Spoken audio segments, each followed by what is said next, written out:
So you want to give this a listen? You want to hear? Okay, this is. Yeah, I haven't heard it in its totality. It's Lavar Ball on Colin Cowherd's show on FS1, and I guess the co-host sidekick.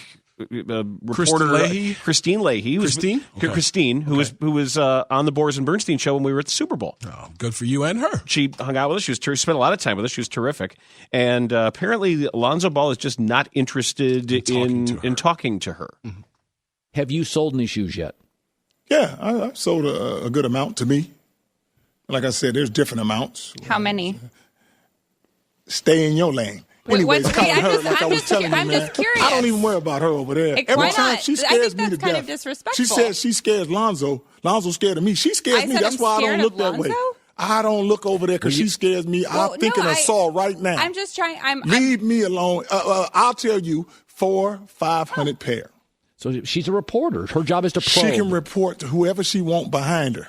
I'm talking to you, Colin. Well, what is your problem with me? Hey, my problem is you are a hater. Why I would never wear a big baller shirt. But no, good. I didn't Don't say even that. talk to big baller. I heard you say I'm not even worried about it. I said that I wouldn't wear something that it says a woman. big baller. It's the same thing. Yeah. With all due respect, you're a great reporter, just not reporting on me. I have a right to say what shirt I would and wouldn't wear. Welcome to Big Baller Zone. Well, no, I think I actually was saying offensive. it as like a point. No, I didn't say it. No. I didn't say it was offensive. I didn't say it was offensive. Yeah. I just said, if you want to, work with Nike, Adidas, and Under Armour to maybe have something that appeals to women. I thought that was a legit. I mean, I don't have to agree, but I thought that was a pretty good point. I don't agree with her. I don't agree. But I thought it was a good point. No, I'm actually saying it as like a point of advice. I'm not friends with her. I don't even see that. I don't even see it. I wasn't saying it as like I would never wear this. What's this show about again? Ain't we talking about shoes? I don't want to talk about all that. Next. Well, I think in order to have a successful company, you're going to have women who like your brand. Yeah, if you have a women's company. But anyways. Oh, so you're not marketing to women. We're talking about Big Baller brand. Okay, so let me go into this, though. Thank you. Well, there you have it. And he wouldn't look her in the eye either. Apparently, he just wouldn't even look at her. Mm-hmm. He just sort of put his hand up, pointed at her, looked away from her. All right. Welcome to Big Baller Zone. What does that mean? I guess when you start to get a little too deep and get lost in the sauce, as they say, you get in the big. I don't know, man. We're talking about Big Baller brand. So, first of all, welcome to Big Baller Zone. He handled that like he handles everything else with, bombast. Yeah. And I have this question for you. Do you think he did that way because she was a woman? I don't know. I think you think if there was a guy who, it sounded like he was so said, dismissive of just saying, well, it's not a women's company. I mean, he's just so quick to dismiss that idea of it entirely. Right. It calls that into it would be, I think, a reasonable. Right. Do you think he would have handled that the same way if there was an update guy? I don't think so. Talking. Okay. I don't. See, that's because that was the first question that I had when I was listening to it, because I had to ask myself, like, would he be doing this if this was a dude?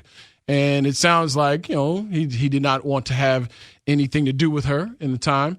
It also sounds like there was something else there. Like I said, it sounds like he obviously has heard her comments about Lonzo Ball or about Big Baller brand, and her saying that she wouldn't wear Big Baller because it doesn't apply to women. I don't know how that is the case either. She found the idea of Big Baller. Mm-hmm. It sounds to me like we know baller. Yeah, baller is like either you're a hooper, a player, or a hooper, or you got dough. And for me, and his last name is Ball. Mm-hmm. But I also think that... And it's so 90s, by the way. Like, the moment I saw his rollout, I'm like, what are you doing? Welcome to Big Baller Zone. Your kid has never known what a baller was. However, your kid's 20 years old. It's inescapable to also understand the idea of male potency and masculinity and big balls. You are a hater. I think that's what she's getting at in this is big baller, big ball, big. And I get that. Really? Sure, that has to be. If you're doing a brand conceptualization, and believe me, I've been through this. I've been through this with advertising agencies and marketing people and how. So when you hear when women hear big baller, they think balls? I think it's completely reasonable to assume that what she's hearing is maybe not what they intend, and that's. Okay. I assume that was part of the brand. It might be subliminal, but you don't think you're marketing something called Big Baller Brand and you're appealing to guys' masculinity? And you look at these big black shoes, and I definitely think that there's something hyper masculine about it. Where when you're really doing the work and creating a brand, it's hours and hours and hours of work and focus grouping and some of this stuff. And there's no question that there are undertones of that. I would have never guessed that. Oh, that's one of the first things I thought when I heard the name of the brand. Really? Yeah.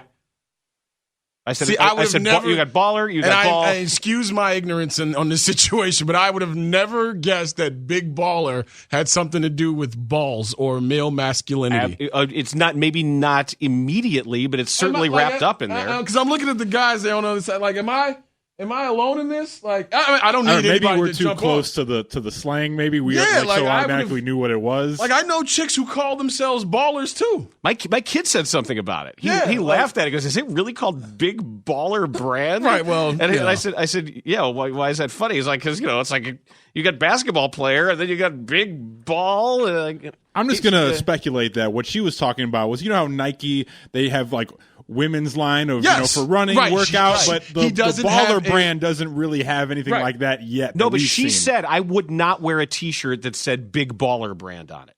Well, I wouldn't either. Sounds silly. You are a hater. Well, this might be true. That's a great drop. And I love the fact that's that a winner of a drop. No doubt about it. See, this is the thing. Like, you said it so nicely. You are a hater. I don't. Perfect enunciation. I love it.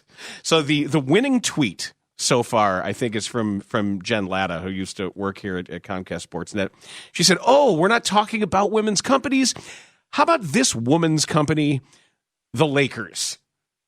And yes, the president of the Lakers is Jeannie Buss. Jeannie Buss wants to win. Cut it out. Yeah. Let's not do that. Well, but that's she said. Bet he looks Jeannie Buss in the eye. I would think if that's part of the negotiation, he probably would show her some more respect than he did Kristine Leahy in that very moment. I mean, he treated Max Kellerman pretty bad too. So that's why I'm asking. I'm asking where this is at. I don't know, because if you don't like LaVar Ball, feel free. You are a hater.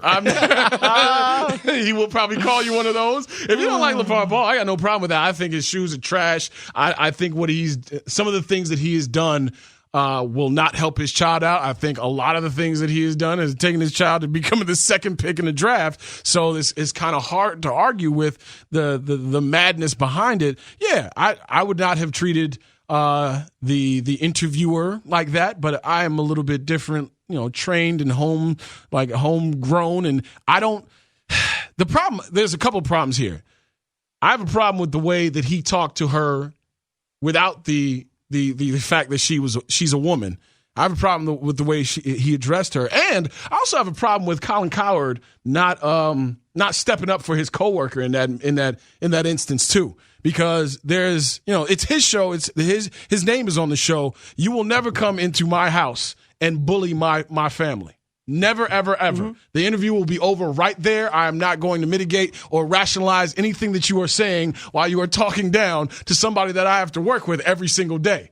So that's what stuck out to me, as well as LaVar Ball getting his LaVar Ball on.